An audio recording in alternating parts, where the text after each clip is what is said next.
Pemirsa, pemberantasan korupsi hari ini jelas bukan KPK yang dulu.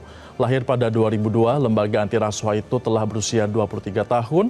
Dalam usia yang jika dipadankan dengan manusia telah memiliki fase awal kedewasaan, KPK seharusnya sudah matang, disegani dan juga menjadi momok bagi para koruptor.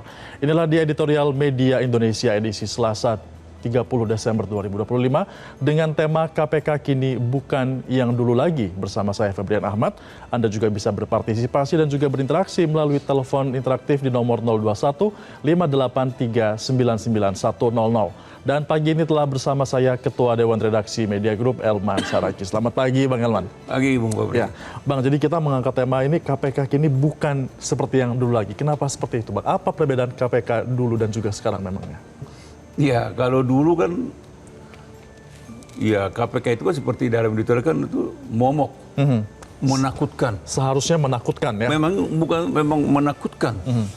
Kalau sekarang dengan perkembangan KPK sekarang, orang mau melihat KPK itu ya biasa-biasa aja. Nah, apalagi dengan kasus yang terakhir ini kan, Ya. setelah KPK mengumumkan SP3, buat korupsi berkaliber kakap ya, 2,7 triliun menyangkut seorang pejabat bupati pada waktu itu ya. Nah itu kan jujur aja, rakyat sekarang bertanya-tanya, kok bisa di SP3 kan? Bukankah ketika kasus ini ditingkatkan dari penyelidikan menjadi penyidikan dan menetapkan tersangka, bukankah seharusnya sudah memiliki alat bukti. Minimal 2 alat bukti. Jangan-jangan alat buktinya 3, 4, 5 dan seterusnya. Kan ketika ditingkatkan dari penyelidikan ke penyidikan, pasti ada gelar perkara kan. Semua pihak terutama dari unsur penegak hukumnya pasti melakukan evaluasi. Lalu tetapkan cukup bukti, bahkan kuat kan gitu kan. Tetapkan tersangka. Tingkatkan ke penyidikan kan begitu kan. Nah itu sebetulnya kan, sehingga memang ketika KPK menyatakan tidak punya kecukupan alat bukti, nah rakyat bertanya, kecukupan yang mana lagi yang katakan tidak cukup itu kan gitu kan. Kan mestinya kan jangan hal kasus-kasus seperti ini diputuskan di ruang tertutup kan. Coba kalau misalnya dibawa ke KPK dibawa aja ke pengadilan. Jadi biar pengadilan yang membuktikan, Bang. Di sana mereka beradu kan, adu kuat. Di sana kan kelihatan alat buktinya tidak cukup atau bagaimana kan gitu kan. Nah kalau kita dengar penjelasan dari KPK kan, katanya memang auditornya tidak menerima kerugian negara untuk meneliti kerugian negara seperti ini kan gitu kan. Nah, tapi ini kan kalau dalam kasus ini kan ada kerugian negara. Ada suap menyuap. Nah itu pertanyaannya, kenapa KPK tidak berupaya untuk mencari pasal lain Bang, seperti kan artinya kan gini, kan ada dua kasus ini. Satu kerugian keuangan negara, satu suap menyuap. Kenapa dari awal mereka tidak segera sebelum kadaluarsa kan? Kenapa tidak disegerakan suap menyuapnya dulu diapakan? Disidangkan gitu. Kan nggak mungkin nggak terbukti. Kan karena gitu kan. Kalau suap menyuap itu sebenarnya mudah Bang ya. Ada yang memberikan uang, ada yang menerima untuk membuktikannya. Itu tutup mata aja mereka bisa membuktikan itu. Karena itu kan tidak sulit. Seharusnya tidak sulit. Pertanyaannya sekarang kan mereka bilang sudah kadaluarsa suap menyuapnya. Kok sampai kadaluarsa? Kenapa dibiarkan? Nah, hal lain yang menjadi pertanyaan masyarakat sekarang adalah SP3 ini sudah diteken tahun 2024. Tetapi baru diumumkan tahun 2025. Sudah apa gerangan? Kenapa informasi yang sepenting ini ditunda? Kenapa mereka tunda? Apakah ada yang intervensi di kasus ini kan? Kan undang-undang mengatakan selama-lamanya 14 hari setelah diteken SP3 itu harus disampaikan kepada Dewan Pengawas. Tapi kok ini sampai 1 tahun ditunggu baru diumumkan. Ada apa? Ini pertanyaan besar masyarakat. Ada apa KPK sekarang? Baik, itu pertanyaan besar bagi masyarakat. Tapi kita simak dulu Bang ya, seperti apa ulasannya dalam editorial kali ini pemirsa. Inilah dia untuk Anda.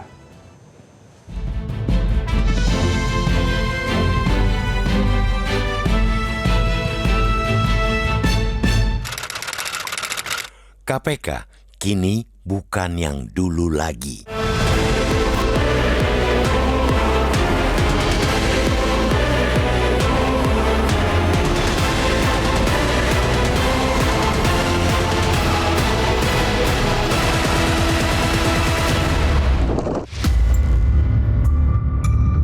Komisi Pemberantasan Korupsi KPK hari ini jelas bukan KPK yang dulu. Lahir pada 2002, lembaga anti rasuah itu telah berusia 23 tahun. Dalam usia yang jika dipadankan dengan manusia telah memasuki fase awal kedewasaan. KPK seharusnya sudah matang, disegani, dan menjadi momok bagi para koruptor. 2 dekade lebih, kiprah KPK semestinya menempatkan lembaga ini pada puncak kepercayaan publik. Bukan lagi dalam tahap belajar memberantas korupsi, melainkan pada posisi memimpin perang melawan kejahatan yang telah lama menggerogoti sendi negara. Namun, realitas hari ini justru memperlihatkan paradoks. Terbitnya surat perintah penghentian penyidikan SP3 terhadap Asmat Sulaiman, mantan Bupati Konawe Utara, Sulawesi Tenggara, menjadi penanda yang sulit dibantah. Melalui SP3 yang diterbitkan pada Desember 2025, KPK menghentikan penyidikan kasus dugaan korupsi izin pertambangan yang telah menetapkan Aswat sebagai tersangka sejak 2017. Secara normatif, langkah itu berlandaskan Undang-Undang Nomor 19 Tahun 2019 tentang perubahan atas Undang-Undang KPK yang memberi kewenangan penerbitan SP3 apabila penyidikan dan penuntutan tidak rampung dalam waktu paling lama 2 tahun. Dengan dasar tersebut, penghentian perkara Aswat dianggap sebagai bentuk kepastian hukum. Namun, kepastian hukum bukan satu-satunya ukuran keadilan. KPK sendiri mengakui ketidakmampuannya membuktikan kerugian negara dalam perkara tersebut. Pengakuan itu terasa ironis, mengingat saat perkara diumumkan ke publik pada 2017, KPK dengan penuh keyakinan menyebut potensi kerugian negara mencapai 2,7 triliun rupiah. Angka fantastis itu kini lenyap seketika, hanya oleh selembar SP3. Situasi itu kontras dengan era sebelum revisi Undang-Undang KPK. Kala itu SP3 adalah pantangan. Setiap tersangka yang ditetapkan KPK hampir pasti berakhir di kursi terdakwa. Publik pun mafhum. Berhadapan dengan KPK berarti bersiap menghadapi vonis penjara. Ketajaman penyidikan dan kelengkapan pembuktian menjadi ciri khas lembaga ini. Harta hasil korupsi, seberapapun rapi disembunyikan, nyaris selalu berhasil dilacak. Selama masih berada di bawah kolong langit, KPK diyakini mampu menemukannya.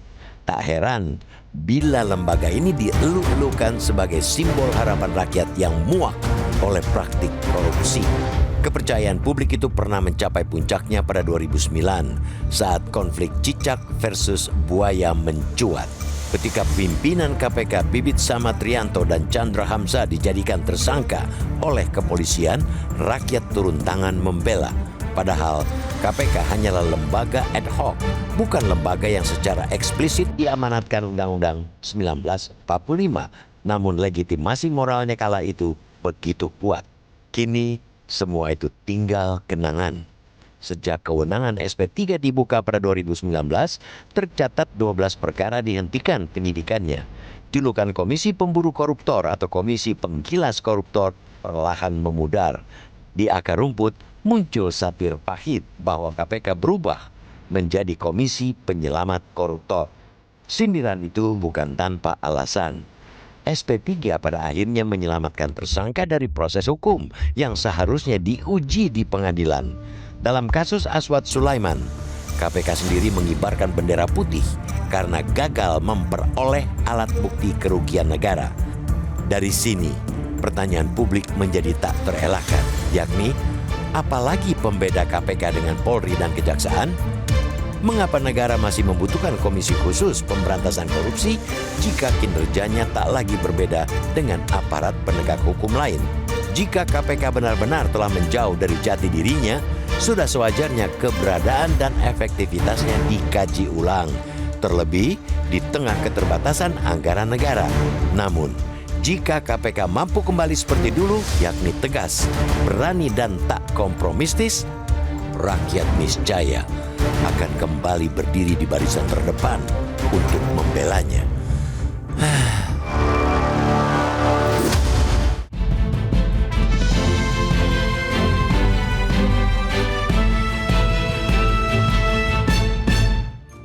Kami kembali mengajak Anda untuk berpartisipasi pemirsa melalui nomor interaktif di 021 583 99100. Tetaplah bersama kami karena usai jeda kami akan segera kembali untuk Anda.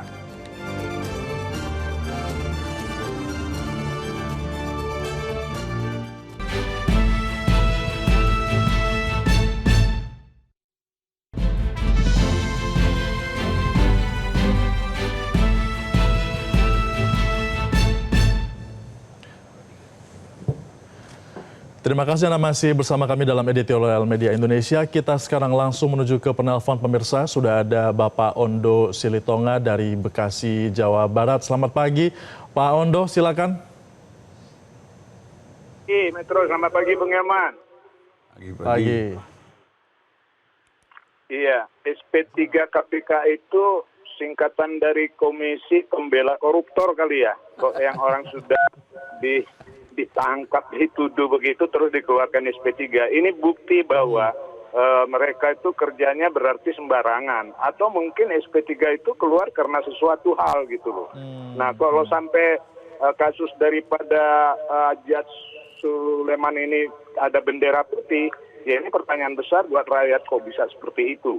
Sudah balik saja, saya kira kembalikan aja kepada polisi dan kejaksaan seperti dulu, daripada buang biaya gede-gede membiayai KPK, tapi kerjanya begini. Belum lagi hasil tangkapannya OTT-nya ya di bawah dari nilai yang dilakukan oleh kejaksaan yang triliunan begitu ya. Untuk itu saya pikir perlu menjadi pertimbangan ini.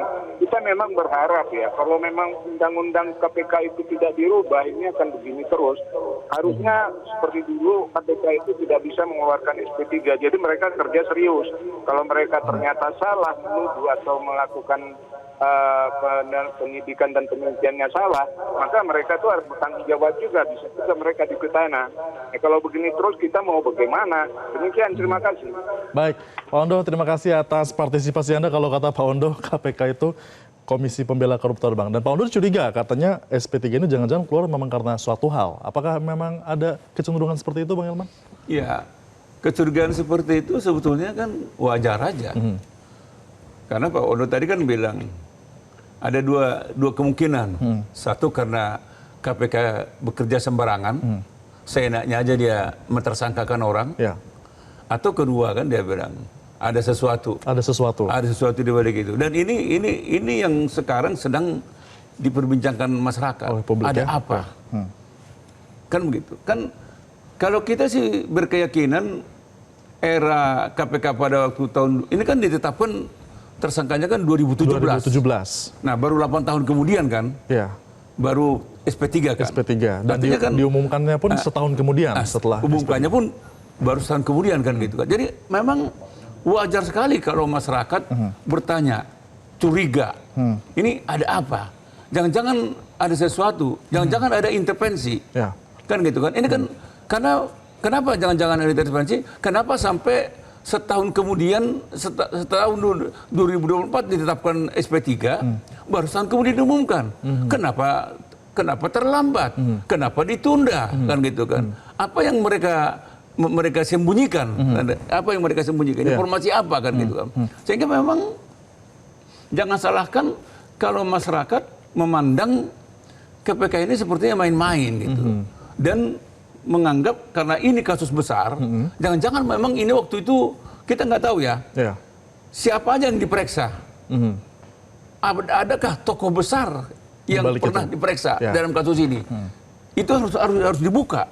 Karena dari nama-nama yang pernah diperiksa ini, kalau ini dibuka, orang akan mudah menyimpulkan, oh ternyata dia rupanya kan gitu kan. Ini kan begitu kan. Karena orang memang aneh ketika KPK SP3 akan perkara, itu aneh. Kalau kejaksaan, kepolisian, itu biasa. Tapi kalau KPK yang dari awal sangat cermat, sangat hati-hati, kan di awal katakan pada waktu awal KPK setiap orang yang ditersangkakan Itu sudah pasti akan jadi terdakwa. Ya. Dan sudah pasti akan duduk di tinggal nanti di penjara kan gitu kan. Kan gitu. Itu dulu begitu. Kok sekarang kok begini? Sehingga memang ya KPK harus menjawab ini. Kalau begini terus Bang, tadi Pak Ondo juga bilang balik lagi aja ke kejaksaan atau kepolisian. Untuk apa membiayai KPK kalau bisa ternyata memang penanganan kasusnya belakangan tidak membuat publik menjadi senang seperti itu. Apalagi kejaksaan belakangan juga banyak juga merilis kasus-kasus dengan hasil korupsi yang banyak. Pak Ondo tadi benar. Artinya kan kalau kita terjemahkan secara bebas yang dikatakan oleh Pak Ondo tadi ya, kalau memang seperti ini aja, kenapa nggak KPK dibubarkan aja? Kan itu sebenarnya kan. Nah, Pak Ondo kan tidak bilang dibubarkan. Ya. Tapi kalau dikembalikan ke kejaksaan, kembalikan ke kepolisian, artinya KPK dia tiadakan. Padahal semestinya fungsi KPK ini lebih independen Bang ya dibandingkan dengan... Adanya KPK itu dulu karena ada kelemahan di penegak hukum yang lainnya. Maka dilahirkanlah KPK. Baik.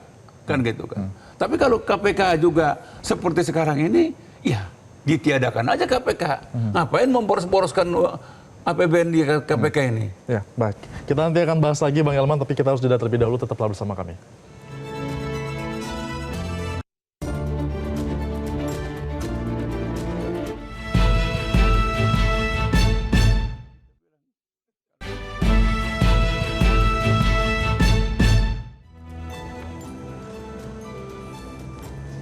Pemirsa, terima kasih Anda masih bersama kami dalam Editorial Media Indonesia. Kita sudah berada di babak akhir pembahasan kita kali ini. Bang Elman, berarti SP3 ini sebenarnya Bang, apakah mimpi buruk dalam peradilan kita di ranah korupsi? Iya, mimpi buruk buat penegakan hukum, mimpi buruk buat masyarakat, dan ini kado pilih pahit buat bangsa dan negara ini. Untuk Jadi, akhir tahun ini? Oleh karena itu, ya sebaiknya memang pertama Dewan Pengawas KPK Ya. sebaiknya melakukan pemeriksaan terhadap kasus ini. Atau kalau memungkinkan diturunkan lembaga independen Untuk langsung mengaudit. untuk mengaudit SP3 ini. Ini Ya. perlu diaudit ini. Dan langkah berikutnya, karena KPK sudah mengibarkan bendera putih, maka sebaiknya Kejaksaan Agung mengambil alih kasus ini. Untuk kasus ini Bang ya? Mengambil alih, karena tidak mungkin minimal suap menyuapnya. Iya. Apalagi nominalnya diprediksi 2,7 triliun. Itu bukan Jadi, jumlah yang sedikit. tidak mungkin unsur suap menyuapnya tidak ada kan gitu. Dugaan kita suap menyuapnya pasti ada. Katakanlah kerugian negara itu masih bisa diperdebatkan. Katanya nggak bisa diaudit kan gitu kan. Oke. Suap menyuapnya kok sampai dibiarkan sampai kedaluarsa. Oleh karena itu Kejaksaan Agung sebaiknya turun untuk mengambil alih kasus ini. Karena masyarakat sekarang pasti marah akan kasus ini Bang ya. Nah Bang, tapi kalau kita melihat agar ke depan ini tidak terjadi lagi, apa yang mesti dilakukan? Apakah harus dibentuk lagi aturan yang mengatur SP3 ini seperti apa atau bagaimana? Ya kalau mau benar, undang-undang KPK-nya diubah lagi. Jadi kembalikan KPK tidak boleh SP3. Itu jauh lebih bagus. Apa yang membedakan KPK dengan Kejaksaan Agung? Apa yang membedakan KPK dengan kepolisian? Yaitu tanpa SP3, maka mereka harus hati-hati, harus cermat. Kalau enggak seperti yang dikatakan Pak Ondo tadi, ya jangan ceroboh. Tapi kita yakin tidak mungkin pimpinan KPK tahun 2017 itu ceroboh. Pasti mereka juga dengan keyakinan ini alat buktinya sudah kuat. Ya. Sehingga memang jangan salahkan kalau masyarakat curiga. Betul. Ada apa? Baik. Adakah intervensi politik? Adakah orang besar Jadi wajar, dibalik ya? daripada SP3 Ya, ini? ya, jadi Nah, wajar. itu kecurigaan masyarakat. Jadi wajar jika masyarakat juga kita harapkan ya Bang Elman agar bisa semakin dibenahi dan juga 2026 ini kita akan menyongsong tahun baru yang lebih semangat lagi terdapat pemberantasan korupsi. Bang Elman, terima kasih sudah bergabung bersama kami di Editorial Media Indonesia. Pemirsa, itulah dia perbincangan kita dalam Editorial Media Indonesia kali ini. Saya Febrian Ahmad mengucapkan terima kasih atas perhatian Anda. Selamat pagi dan juga sampai jumpa.